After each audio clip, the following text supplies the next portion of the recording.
Hey you guys, it's Peter, and welcome to my channel, Peterisms, where I tell stories of my life and just little things that I've learned as I've grown into the person that I am today. And happy September 1st. I cannot believe that summer is over already. I wanted to go to the pool all week. I'm looking at the sky outside right now because it's very gloomy. I wanted to go to the pool all this week. And although it's like muggy and hot outside, which I don't mind, I love the humidity of the Midwest summer. It's not really pool weather, and it's kind of cloudy, and it looks like it's gonna rain, and so I'm kind of like, but that's okay, because I'm having a great day today. This is the last video that I'm filming today, and then I'm gonna go upstairs and take a shower and try to put on something cute to go to my home group meeting tonight with my good Judy, Tanya, and some friends of ours, and I love my home group, and it's a really great day for me to kind of like, you know, like find serenity and peace, and like, and since it's on a Tuesday, it kind of like starts my week a little bit for me. I know that sounds crazy, but it does. I used to work Tuesdays through Saturdays, so I still in my head kind of always see like Tuesdays as the beginning of the week. And you know, I always say on my vlogs that Sunday is my favorite day of the week because it's for like rest and relaxation. But to this day, I still love Sundays and Mondays because they're like my days off. In my head, they still are, you know? Anyway, let's get into the meditations. I brought two meditations today. I brought the Soul's Companion and Connecting with the Soul through Daily Meditations.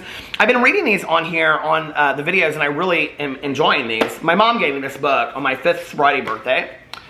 To Peter, on your 5th birthday, I love you and Merry Christmas. Now on to the new millennium. Let our souls take flight. Love, Mom. P.S. I love you too with all my heart and soul. So, it's funny because I kind of think she didn't inscribe this maybe, and I said to her, I'm like, that's where she's saying, P.S. I love you too. Or she's saying I love you. I don't know, but I feel like there was something that she gave me, and I said, you didn't inscribe it, because my mom always inscribed books to me, always. Like, every book she ever gave me, she inscribed, you know? And my aunt would buy me, this is kind of a joke, because I said back in the day, I was like, I don't want, like, old books. My aunt would find old books, and she would give them to me as like Christmas presents because she thought that I liked like old vintage books, of which now I love. And I said I don't want it. I sent them to my mom. I said something to my mom, and then my mom said something to my aunt, which why would she, right? And so my aunt was like, well, I didn't know that you didn't like them. I'm sorry, I won't get them for you. I was like, Aunt Kathy, no, I love them. I was like, Mom, why did you say anything? But now I wish that she, you know, had continued to give them to me, but like the value went greatly down, you know, when I had a copy of, I don't know, Tennyson or something like that, or Tennessee Williams play, even that, you know, from way back in the day, and then my aunt would like inscribe it. I love you, Aunt Kathy. You know what I mean? But anyway, okay, let's go to September 1st. I love when people inscribe in books. I think it's the coolest thing. September 1st. My other favorite thing is when you go to like a bookstore, half-price bookstore, or like that's my favorite, or a thrift store or whatever, and you find a book to buy, and you open it and it says like Judy Smith, grade 3, or, you know, like, I read this book when I was in, you know, Cozumel and my honeymoon, or what. I'm like, I love when people write that stuff in their books, you know? Or I like when you read other people's inscriptions to their book. But then I always wonder, like, what makes that person, like, give that book up? Like, did they pass away? Or what happened that they just decided to give this inscribed book away, you know? September 1st. Oh, I need my reading glasses. Okay. September 1st, optimism. I will dare to see myself in a positive light today. What do I have to lose? Surely soul wishes me to feel good about myself and to enjoy this abundant world of spirit and mystery. I will be optimistic both about my life and in small encounters throughout my day. When I am negative, I notice those aspects that reinforce my negative self-image and, believing myself to be a failure, put less energy into trying to succeed. Conversely, when I am optimistic about my potential, I feel better about my successes and am less put off by, I need my reading glasses so bad. I am less put off by failure. This is the basic principle behind the many techniques of positive thinking. The unconscious mental set acts as a form of pre-programming. Throughout daily activity, a person again starts noticing those facets that support his or her mental set, be it positive or negative, and accordingly, the opportunities for realizing it. Quote or thought for the day. I will be positive about myself. Quote for the day. It's in italics. You guys, I can hardly see it. What other dungeon is so dark as one's own heart? What jailer is as incredible, what jailer is as inexorable as oneself? Nathaniel Hawthorne. such a great medication, I think. You know, and I always talk in my vlogs at the end, in my outro, about, you know, if you, throughout your day, because I am such a believer in this, that, you know, like if you're going through your day, you can start your day over whenever you want. It's like an early recovery kind of concept that I was taught, like literally my first 30 days in recovery, probably treatment too. You know, that like if you're having a negative day, that you have the ability to start your day over whenever you want. Back in the day, I worked with this counselor, and she was fantastic, and she really believed in choosing your feelings, you know, because we would go around the room and we would say, like, you know, we did this community thing every single day where we read this. I've read it on here before. Today is the beginning of a new day, that thing. I used to have it memorized. It's so crazy. But then I would go around and I would say, you know, like, I'm Peter, and today I choose to feel, you know, and some days we choose to feel angry, and some days we choose to feel sad. But some days we choose to feel happy and joyous, you know. Some days we choose to feel optimistic. If you Google feelings, like a list of feelings, there are literally hundreds of feelings, you guys. And I know that we think there's only like happy, sad, you know, whatever. But there's tons and tons of feelings. And it's funny because I always say, like, I'm feeling really emotional. And that always equals to me, like, I'm crying and I feel like it on a deep level. What is it, buddy? But, like, feeling emotional to me is really, like, happy. Because I can cry, and I think people misunderstand this sometimes. Like, I can really cry out of joy just as much as I can cry out of sadness. Or I can cry just as much out of feeling passionate about something. You know, I cry a lot about how strongly I feel about sobriety, you know, and helping people in addiction, and just, you know, the fellow alcoholic and addict that's still suffering out there. Like, I can talk about that and I can get so moved because I feel so blessed that I have received the gift of recovery. But I think people sometimes misunderstand that. Like, he's really sad. Like, you know, like for example, if I'll share something like that in a meeting, a lot of people come up to me and be like, are you okay? After the meeting, I'm like, yeah, I'm perfectly fine. I was just expressing how I feel emotionally in that moment. We as a society are afraid of emotions. What's wrong with that? Why are we not encouraging people to feel their emotions, identify their emotions, and realize that we have a lot of choice in our emotions, you know? If I'm angry, I have a choice whether or not I want to go on throughout the entire day and be that angry and exchange a day of my life for it. I don't want to exchange a day of my life for it anymore. I don't. You know, if I'm sad, okay, feel your sadness. I think it's appropriate to sit in anger. I think it's appropriate to sit in sadness. But for how long, you know? Like, I don't want it to ruin my life, but I also don't want to go on and be fake and phony about it.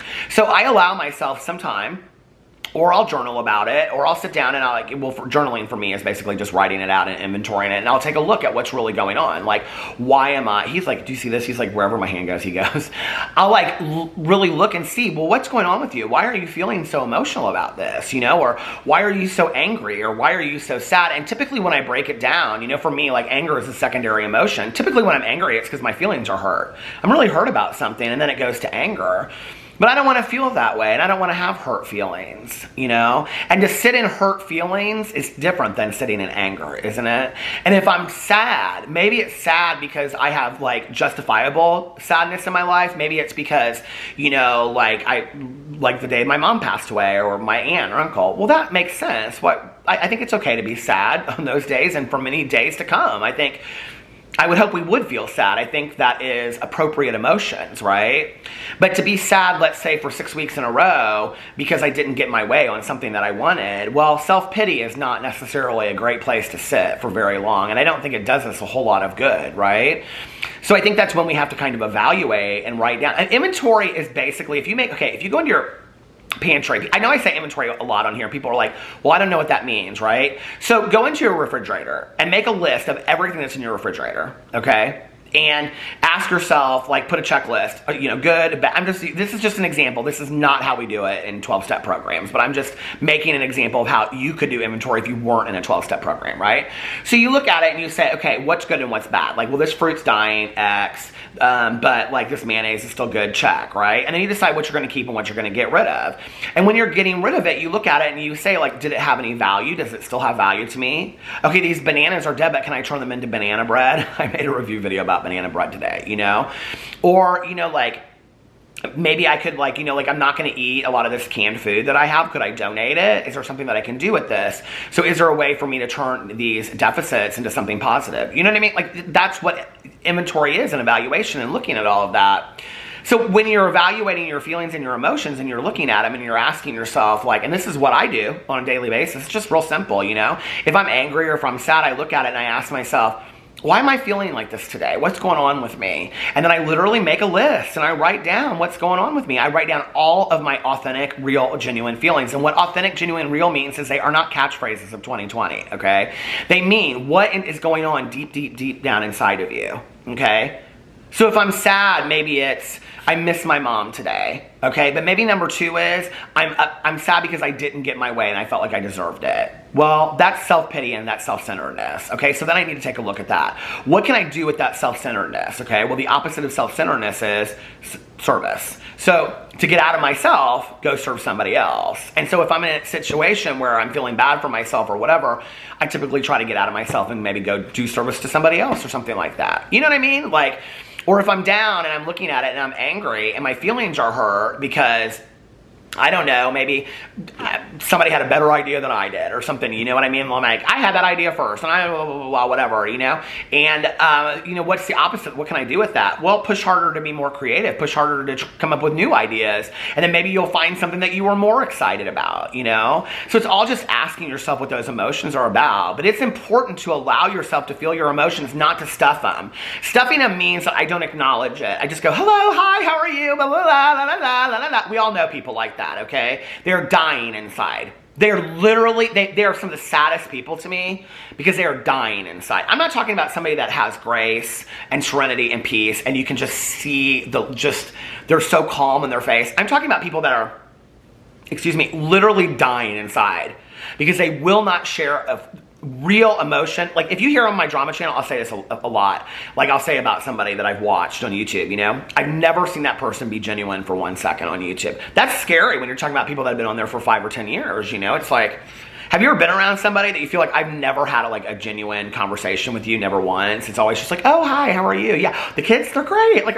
what is that? Like, you know what I mean? And I'm not saying that you have to like bleed your heart out to somebody and be like, oh my God. But at the same time, it's like, you know, like, can we not just be real with each other? I mean, we're only here once, you know, we don't have to put on a charade. So anyway, you know, if you're having a down day, let somebody know about it, call somebody up, write it down, work through it, inventory it and say, I'm choosing to start my day over after this. Okay, now I know what it's about. Now I understand, you know? And I can move on. And if you're having a day that is appropriately just a really sad day, then allow yourself to sit in it. But also ask yourself a question. How long am I going to choose to be this sad? Like, how long do I give myself, you know? If it's appropriate, like somebody passed away, do I give myself 10 days to a month? Sure, you know? If it's something else and I'm self-pity, maybe a day or 2. And maybe sometimes we have to sit in it for a day or 2. So anyway, I love you guys. Let me know what you think about that in the comment section below, and I will see you tomorrow. Bye.